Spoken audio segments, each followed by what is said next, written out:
वहीं जो नारद जी ने एक कथा सुनाई थी, तुंगभद्रा नदी थी, उसके तट पे एक आत्मदेव नाम के ब्राह्मण रहते थे। आत्मज्ञानी थे, सब कुछ था, धन वैभव इत्यादि कोई कमी नहीं थी। पर ऐसा वर्णन है श्री भागवत में कि पुत्र की कामना से ये बड़े दुखी थे। कई लोगों ने जो जो बताया वह सब कुछ किया इन्होंने, पर फिर भी संतान की प्राप्ति नहीं हो सकी। तो एक दिन ऐसा मन में चिंतन कर लिया कि ऐसा जीवन जीने से क्या फायदा। अब देखो साहब, आत्मज्ञानी है, सब कुछ है, बुद्धिमान है, पर बात आई कि ज्ञानी भी है पर ज्ञान काम नहीं आ रहा। ये सबसे बड़ी दुख की बात है। और निर्णय क्या लिया कि भगवान ऐसा जीवन जीने से क्या फायदा, इससे तो अच्छा आत्महत्या कर लेनी चाहिए। अब आप सब कथा सुन के ये समझो कि ज्ञान है और समय पे काम नहीं आए तो फिर हम माने कि ज्ञान हमारा कोई काम का नहीं है, फिर कथा सुन लेनी चाहिए। संतों के पास गए, वहां निवेदन किया, एकांत स्थान में बैठे थे, आत्महत्या की सोची। कोई अच्छे तेजस्वी द्विपाद नाम के महात्मा थे, उन्होंने निर्जन स्थान पे बैठे बैठे देखा तो पूछ लिया कि कभी कभी हम किसी को देखें कि साफ दिख रहे हुए तो आप अच्छे घर के आदमी हो, फिर यहाँ ऐसी गलत जगह क्यों बैठे हो? बोले महात्मा, यूं तो वे अच्छा ब्राह्मण कुल का व्यक्ति हूं, तो फिर यहाँ निर्जन स्थान पे तेजस्वी शरीर है, मुखमंडल पे ब्रह्म तेज झलकता है। बोले ऐसी बात है महात्मा जी कि मैं अपने निजी कारणों से दुखी हूं। ऐसा क्या निजी कारण है ब्राह्मण देवता? बोले भगवान ने अपनी तरफ से कोई कमी नहीं करी, सब कुछ दिया है, पर फिर भी मेरे घर संतान की कमी है। और मैंने ऐसा सुना है महात्मा जी की पितरम कार्येति पुत्रम, यदि पितरों को सद्गति चाहिए तो पुत्र का होना अनिवार्य है।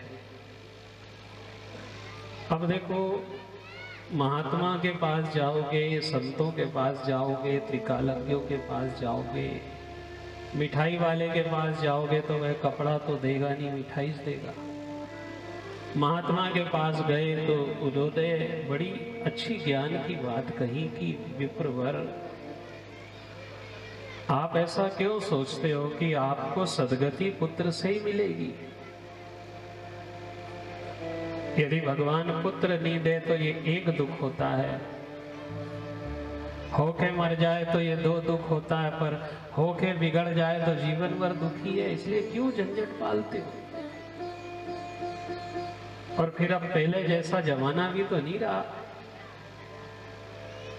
पहले की रकम नहीं मिले, पहले की वस्तु नहीं मिले, पहले के लकड़ा नहीं मिले, तो आज हम कैसे अंदाज लगा ले कि पहले जैसी संतान मिल जाएगी? अब संभव नहीं है। इसलिए ब्राह्मण देवता मेरी बात मानो कि पुत्र से भी अच्छा विकल्प जीवन में है कि हम ज्यादा से ज्यादा पुण्य कमा लें। देखो, कभी कभी हमने अपने जीवन में ब्राह्मण की भांति एक जिद पे बैठे रहे, और आज भी सबसे बड़ी जिद यह है कि हम अपने जीवन में 99 रुपए जो ईश्वर ने उसकी इच्छा से दिए हैं उसका आनंद नहीं लेते। 1 रुपया और मिल जाए तो 100 हो जाए, इसके चक्कर में हम दुखी है। तब की घर भी है, परिवार भी है, समाज भी है, संतति भी है, खेती बाड़ी भी है, पर हम उसका सुख नहीं उठा पा रहे। तो ब्राह्मण देवता से कहा कि देखो विप्रवर, पुत्र हो जाए ये अच्छी बात है, क्योंकि गृहस्थी हस्तविन, गृहस्थ हस्ती दत्तविन, वृक्ष फल बिन, नदी नीर बिन, गृहस्थी पुत्र बिन, ये सब सुना है, अपन जानते हैं, ये शास्त्र कहता है। पुत्र हो जाए तो अच्छी बात है, पर यदि पुत्र नहीं हो, भगवान ने नहीं दिया, तो फिर उसका क्या विकल्प है। फिर देखो, धर्म पत्नी अच्छी पुण्यवान हो तो भी सदगति का रास्ता खुलता है। अब यदि किसी कारण से स्वभाव धर्म पत्नी का अच्छा भी नहीं है, तो फिर खूब ज्यादा पूंजी कमा ले। देखो, पूंजी भी यदि कमा ली तो उससे भी धर्म हो जाएगा। अब कोई का पुत्र भी नहीं है, पत्नी का स्वभाव भी अच्छा नहीं है, पूंजी भी नहीं कमा पाया, तो फिर सबसे अंतिम साधन उस महात्मा ने ब्राह्मण से कहा कि पुण्य कमाना सबके हाथ में है। पुत्र धोखा दे सकता है पर पुण्य धोखा नहीं देगा। अब यदि कभी पूछा जाए कि पत्नी से, तो पत्नी ने कह दिया कि देखो भैया, देखो स्वामी, मैं तो आपको घर तक छोड़ सकती हूँ, दरवाजे तक छोड़ सकती हूँ। समाज से पूछा तो उन्होंने कह दिया कि हम तुमको शमशान तक छोड़ देंगे। बेटे से पूछा तो उसने कहा कि मैं अग्निदान तक साथ निभाऊंगा। पर इसके आगे भी तो अपनी समस्या बड़ी है, इसके आगे कैसा जाया जाएगा।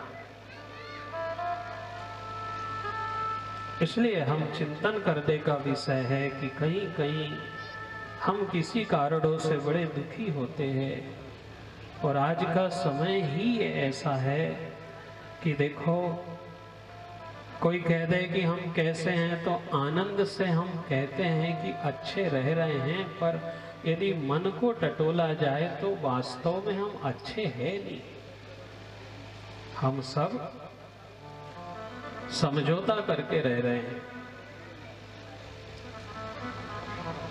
कभी कभी कोई किसी से पूछे, किसी माँ से पूछ लेगी, माँ तू एक बात बता, तेरा स्वभाव बहुत अच्छा है पर तेरी बहू कैसी है।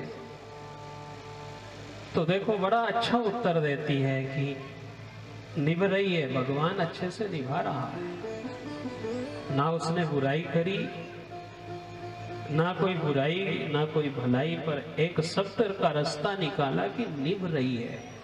आज हम सब लोगों की निभ रही है, हम अच्छे नहीं है। हमारा मन इस बात को लेकर के दुखी है कि हमारी वृद्ध अवस्था कैसे चलेगी, कौन सहयोग देगा। और ब्राह्मण देवता को भी इसी बात का दुख था कि प्रभु, यदि संतान हो जाती तो मेरा जीवन कुछ अलग आनंदित होता।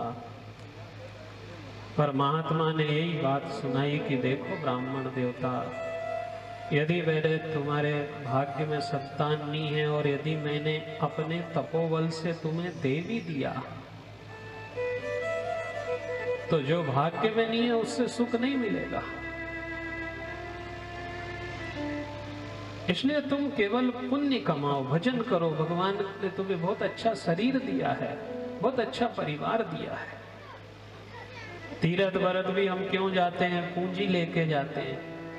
अब पूंजी लेकर के गए तो किसी ने पूछा कि आपने तो सारी पूंजी बर्बाद करके आ गए। बोले हमने बर्बाद नहीं करी, हमने पूंजी का पुण्य बनाया। हम किसी के चरण छू रहे हैं, आशीर्वाद ले रहे हैं, दक्षिणा चढ़ा रहे हैं, भेंट दे रहे हैं, तो इसका अर्थ है कि जैसे दुकान से हम कोई वस्तु लेते हैं, ऐसा पूंजी दे करके हम पुण्य कमाते हैं। इसलिए हम जितने लोग भी भगवान की कथा सुन रहे हैं, हम इसी बात पे चिंतन करते चले कि ज्यादा से ज्यादा हमें कोई संतान साथ दे नहीं दे, परिवार साथ दे नहीं दे, बेटा बेटी का स्वभाव, बहू का स्वभाव अच्छा रहे नहीं रहे, और यदि ज्यादा से ज्यादा हमने पुण्य कमा लिया तो पुण्य कहता है कि मैं आखिरी तक तेरा साथ दूंगा। क्योंकि वृद्ध अवस्था को काटने में बड़ा कठिन समय लगता है। उस समय हम कुछ भी नहीं कर सकते, केवल पड़े पड़े सोचा करते हैं। हाथ पांव चलते थे तो अब ऐसा कर लेते थे, हमारी चल थी जब तक हम सब जगह चले जाते थे। अब बेटा के सहारे हैं तो बेटा समय पे ले जाए तो ठीक है, समय पे दे तो ठीक है, पर हम मान करके चले। कथा कैसी है? कथा 7 दिन का विषय है। हम 7 दिन के बाद कथा नहीं सुन पाते। राजा परीक्षित जी के पास भी केवल 7 दिन श्रवण के थे। उनके पास इन शब्दों को स्मरण करने का दिन नहीं था, पर अपने पास श्रवण के दिन भी हैं और स्मरण करने के भी दिन हैं। हम 7 दिन के बाद ये स्मरण करें कि प्रभु किन चीजों में आनंद है हमें। क्या पूंजी में सुख मिला कि पुण्य में सुख मिला? आज हम आखिर कथा पे हम आए तो देखो कथा ही तो बची साहब, कुछ भी थोड़ी बचता है। किसी ने पूछा कि इनके पास बहुत जमीन जायदाद थी, बहुत बड़े सेठ साहूकार थे, पटेल थे, मालगुजार थे, पर आखिरी में क्या बची? कथा बची। या तो बची ऐसा समझ लो या ऐसी बची। बचना केवल भगवान का नाम है। इसलिए संतों ने तो ये माना कि हम कैसा जिएंगे, क्या करेंगे, कहां जाएंगे और कब तक कर लेंगे, कैसा कर लेंगे। इसलिए आप सब लौकिकता में देखते हो कि भगवान स्वस्थ रखा। इस जीव की जब तक शरीर में जीव आत्मा है तब तक उस व्यक्ति की जीव सबसे अच्छी रहती है। और ये केवल इसलिए अवसर दिया होगा भगवान ने कि ये जाते जाते तो मेरा नाम ले देगा। आंख से नहीं दिखाए, कान से नहीं सुनाए, मुंह से नहीं बजाएगा, पर इसकी जीवान तो चलेगी। और अंत का निर्णय भी क्या होता है कि पुण्य कमाए, नाम जपे ईश्वर का। इसलिए उसने कभी लौकिकता में हम देखते हैं कि विवाह की पत्रिका जब छपती है तब उसमें कभी कभी ऐसा लिखा हुआ होता है कि 10 बजे से आपके आगमन तक